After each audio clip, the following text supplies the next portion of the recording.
बीते हमले हमास के अचानक किए गए हमले ने इजराइल को शतबद्ध करके रख दिया। इसके बाद इजराइल को रहा नहीं गया।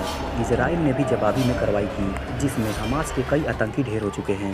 बीते एक हफ्ते से यह वॉर जारी है। इसके साथ ही दुनिया भर में कई तरह के चर्चा हो रहे हैं कि आखिर हमास जैसे संगठन एक तकनीकी रूप से उन्नत और पावरफुल कंट्री देश को कैसे चकमा दे सकता है।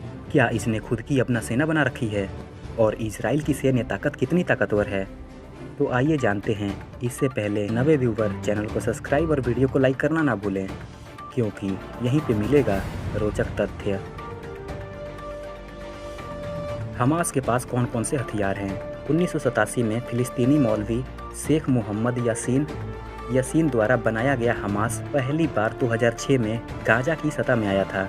इसके बाद से हमास धीरे धीरे अपनी खुद की सेना बनाने लगा और हमास ने 2008 तक, जब हमास ने इजराइल के खिलाफ अपना पहला युद्ध शुरू किया, तब उसने खुद की एक सैन्य संरचना शुरू कर ली थी।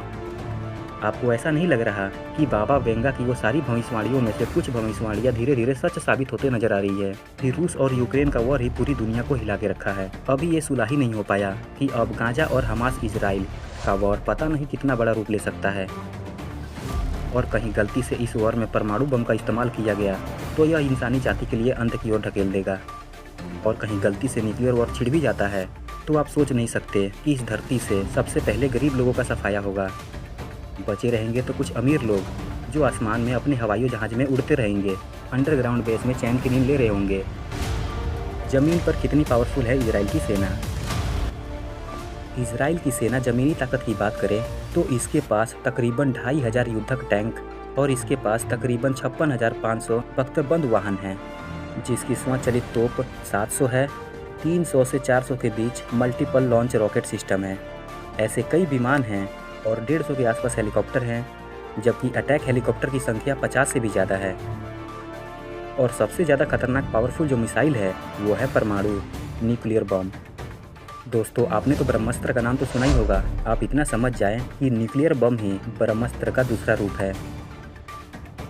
दोस्तों, इजराइल की एक बात मुझे बहुत अच्छी लगी, वो यह कि जब इजराइल किसी जगह पे बम गिराने का टारगेट सेट कर रहा है तो वो वहाँ पे बम गिराने से पहले वहाँ के स्थानीय लोगों को ये सूचित कर दे रहा है कि हाँ, हम यहाँ पे बम गिराने वाले हैं, और स्थानीय लोगों को वहाँ से वो इलाका खाली करा दे रहा है ताकि वो वहाँ पे बम गिरा सके, और जिसकी वजह से आम नागरिकों की या फिर आम लोगों की जान ना जाए। तो इस पे आप क्या सोचते हैं, कमेंट बॉक्स में टाइप करें। मुझे पता है आप नहीं करोगे। कोई बात नहीं, आगे बढ़ते हैं। वैसे तो इस युद्ध की परिस्थिति वहाँ के लोगों को सोने नहीं दे रही, पर इस पर आपकी क्या राय है। यह है दुनिया के सबसे खतरनाक टैंक। रूस के पास है T-14 आर्माडा टैंक, इजराइल के पास है मार्क 4 और चीन के पास है VT-4 टैंक, और हम लोगों के पास है यानी कि इंडिया के पास है अर्जुन, भीष्म और M14। और अर्जुन भारत का सबसे घातक टैंक है जो दुश्मनों को छक्के छुड़ाने के लिए काफ़ी है।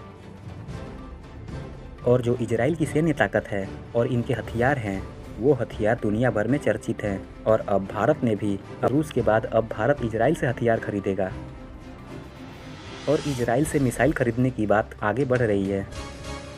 और बहुत जल्द वो सारे हथियार भारतीय सेना में शामिल होंगे जिसकी बात चल रही है, जो इजराइल से आने वाले हैं या फिर आ चुके हैं। तो दोस्तों, आज के लिए बस इतना ही। बने रहिए हमारे साथ आप अपने चैनल को सब्सक्राइब और वीडियो को लाइक करना ना भूलें। धन्यवाद।